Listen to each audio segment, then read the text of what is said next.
Welcome back to the Magical Magikarp, and this time we're going to go over some of the things I wish I knew getting back into Pokemon collecting. Okay, so unless you've been living under a rock, the 30th anniversary for Pokemon is this year, 2026. And if you're like me, your social media feeds are getting flooded with all kinds of Pokemon collabs, events, and things that are coming up this year. And we're not just talking about trading cards here. We're talking about plushies. We're talking about art pieces. We're talking about jewelry, all kinds of stuff that Pokemon has collabed with or created themselves from the Pokemon Center. We've already had the Lego collab. We've already have Adidas announced for later this year. And a lot of this stuff we're not gonna know until Pokemon Day in February. But at the end of the day, you only have so many money units. What are you gonna be spending it on? You can't buy everything. Can you? Before we get started, please hit the like and subscribe down below. I really do appreciate it. Now that's out of the way, let's get back to the content. So numero uno, trade shows don't have the best deals. I'm not just talking about TCGs, any sort of trade show. We're talking Collecticon, regional such as Frankincense or Tidewater Collectibles or anything like that. You're gonna find all kinds of things at these road shows. And sometimes you're not gonna find the best deals. Being new again to the hobby, you're gonna be asking your friends, you're gonna be checking online forums and Reddit and things like that on how to find the best deals. You have your local game stores, online retailers, regional roadshows, national trade shows, Facebook Marketplace, whatnot, live streams, eBay Live. Whew. Sometimes the best deals can be found right on your couch. A great example is a Collecticon I went to about maybe a year and a half ago. And at this Collecticon, they were selling a canvas Van Gogh Pikachu. And for the same price, you could have gotten the same one on eBay from the Van Gogh Museum with a certificate of authenticity. Numero two, the second thing I learned was that you need to collect what you want. Don't just collect what everybody else tells you you might want. Really think about it and look at your budget too, whether that is cards sealed, master sets, Pokemon cards that just start with X, collect the magazines. There's all kinds of different ways to explore this hobby and to be part of this ecosystem. And personally, this is what I think is the most interesting part of the hobby. If everyone collected the same thing, there's not going to be enough supply because the demand's going to be too high.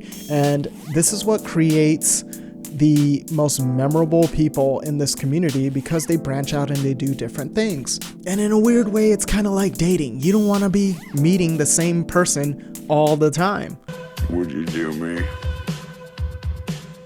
I'd do me. Numero three, doing your research. Become a master of your trade, of your niche. This isn't just looking at eBay sellers and checking their feedback. You should always do that. You want to know everything about what you want to collect and what you want to be when it comes to your end of your collecting journey. Another cool part of doing your research is you're going to stumble onto things you never even thought of or you never even knew existed. And that's kind of how I got into collecting more than just cards. Number four, don't FOMO, fear of missing out. What you want to do is JOMO, joy of missing out. Huh? You like that? No! God, please, no! No! No! No! This takes a lot of effort, guys, and you're gonna make mistakes.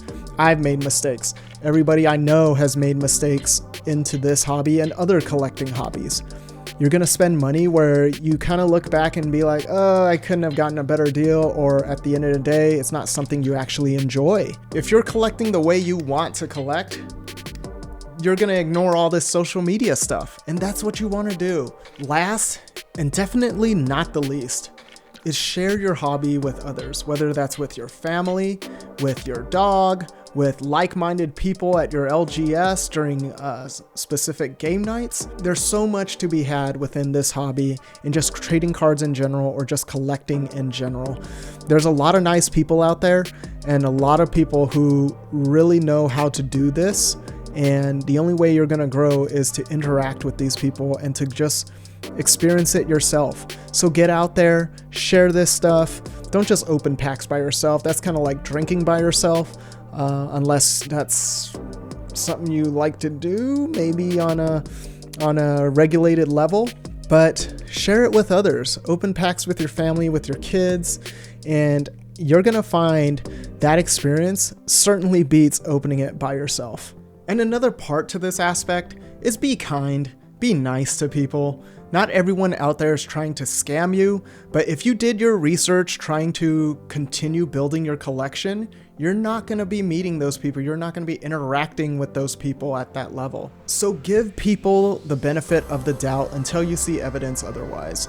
But in general, don't be an ass. So that's it for the Magical Magikarp. I hope you really enjoyed this video. You took something from it and was able to expand on your collecting a little bit more, and maybe with a different light, and you could enjoy it with others. So I'll see you guys next time.